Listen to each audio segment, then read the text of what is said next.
time is 10 o'clock. Morning. The headlines. COVID-19 mass community vaccination exercise kickstarts today in Imo State. Indigenous people of Biafra warns against the burning of houses of innocent people, security agencies in the southeast. Nigerian National Petroleum Company regrets the recent importation of toxic premium motor spirit into the country. Super Eagles players and coaches determined to earn a spot at the 22nd FIFA World Cup finals to be held in Qatar this year. Log on to www.ozisaradio.com to listen to the news live in any part of the world. The COVID-19 mass community vaccination exercise by the Imo State government will kickstart today.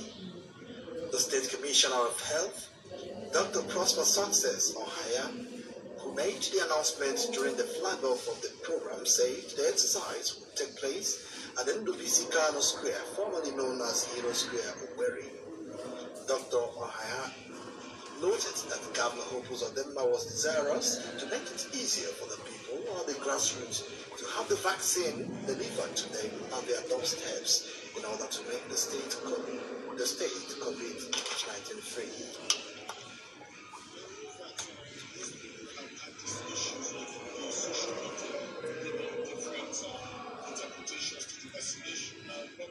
These are all ideology from the people in the past. I think that they could actually discourage you from being vaccinated. Vaccine, like I always tell you, is not treatment. It's preventive because it makes you have that immunity and the body not recognizes that, oh, if you just meet up with a COVID-19, you've actually had a vaccine such that you fight it. The vaccines are very available. They are safe. He regretted that Imo State is among the states that ranked low in the vaccination rate in the country and reassured people of the state that there is no health danger associated with COVID-19 vaccines, which he said is effective and safe.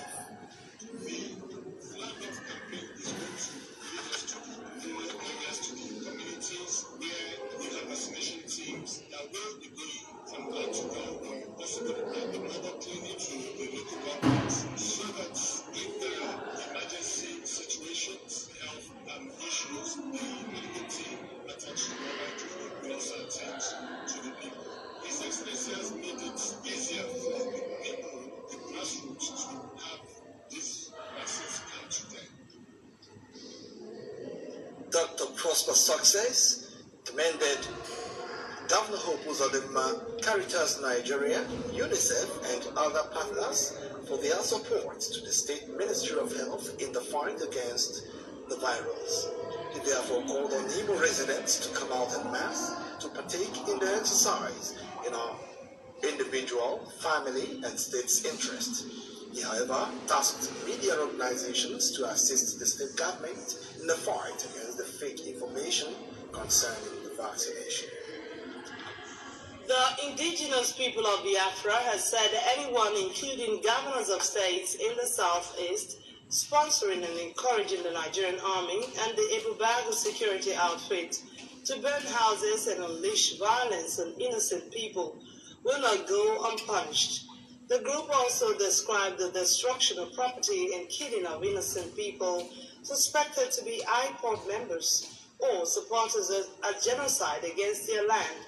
It added that the people involved would soon pay for their treachery and cruelty to fellow citizens. In a statement on Wednesday, the group's media and publicity secretary, Ima Powerful, challenged the Southeast governors to rise against the situation if they had no hand in it, saying there was nowhere in the north where innocent villagers were being attacked by security agents and their houses set on fire. Powerful also disclosed that in less than 1 week, the Nigerian army had burnt down over 30 houses of innocent citizens in Enugu, Imo, and Ebonyi states because they were Igbo and sympathizers of IPOB. He pointed out that the federal government had concluded arrangements to introduce internally displaced persons camps in the region, as was in the case in the north. The Kenyan government has disclosed that there is no immigration record of Nnamdi Kanu, leader of the indigenous people of Biafra, deporting the country after his arrival on 12th May 2021. He disclosed this in an affidavit drawn up and filed by the Kenyan Attorney General and deposed to Nairobi, Kenya on 10th of February 2022. In the affidavit, the government of Kenya attached Kanu's arrival and departure record from Kenya from 17th July 2019 to 12th May 2021, when he last entered the country. This latest fact was contained in a statement signed by Kanu's special counsel, Aloy Ejimako, on Wednesday. Ejimako noted that Kanu's extraordinary rendition was an indication of crime against the IPOB leader. An unidentified man has reportedly slumped and died at a hotel in Ada Church in the Obiabo local government area of Rivers State after alleged sex romp with his female partner. The incident occurred a few hours after the duo checked into the hotel in the wee hours of Wednesday. A hotel guest who pleaded anonymity said at about 2 a.m. on Wednesday, the lady who checked in with the deceased rushed out of their room and banged at the door of another guest to raise the alarm that her male partner had slumped. According to the guest, the manager of the hotel and security men raced to the scene and immediately rushed the man to a nearby hospital. It was, however, gathered that the man died on getting to the hospital. When contacted, acting spokesperson for the State Police Command, Grace Iringe Konkom, confirmed the incident, saying the lady and the manager of the hotel has been arrested.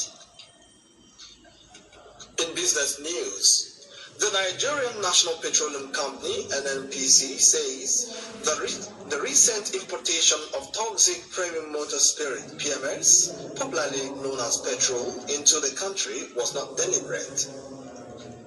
It added that there was no way the importers would have known that the petrol contained methanol, as checking for the substance was not a primary requirement for the relevant bodies. NNPC Group Managing Director Mele Kyari stated this on Wednesday during an interaction with the House of Representatives ad hoc committee investigating the circumstances surrounding the importation of the adulterated fuel into the country. Kyari stressed that the company was not aware of the presence of methanol in the imported fuel and has taken measures to manage the situation. He explained that the loading terminal from where the toxic petrol was brought into the country has been supplying gasoline for a very long time, as it was a major terminal supplying fuel not only to West Africa, but many countries in Europe. And now to the foreign scene. A senior U.S. official says Russia's claim that it is moving troops away from the border with Ukraine is false. The official, who added that 7,000 extra troops have arrived in recent days, also said that Russia could launch a false pretext to invade Ukraine at any moment. Moscow says it is moving troops away from the Ukrainian border after the completion of military exercises, but the Western officials say they have seen no evidence to support the claim. Russia, which has repeatedly denied planning to invade Ukraine, despite having amassed well over 100,000 troops near the border, calls Western concern over an invasion hysteria. Its defense ministry has published images purportedly showing troops and equipment returning to their permanent bases after military exercises. But according to a senior White House official, thousands more troops have arrived in the area in recent days, including some on Wednesday itself. Speaking to journalists, the U.S. official cast doubts on Russia's assertions, that it was withdrawing troops from the border with Ukraine. And finally, from the sports desk, Super Eagles players and coaches have assured Nigerians of their determination to earn a spot at the 22nd FIFA World Cup finals to be held in Qatar between November 14th and December 18th, 2022. At a visual meeting with the Minister of Youth and Sports, Sunday Dare, the chieftains of the Nigerian Football Federation on Tuesday night, coaches Austin Iguevon and Emmanuel Amunike, as well as the playing body, said they were aware of the huge challenge that Ghana's Black Stars will present in next month's two-legged playoff. They, however, insisted that they were determined to emerge victorious. And that was the news. On behalf of the editor, Anthony Anyang, and the production team, I am Paul Nwachugu. And I am Jennifer Ogogo. Good morning and have a productive day. All right, thank you so much for your time. And of course, we've seen some of the comments again. Yes, hope you have been informed and do have a wonderful day. Thank you.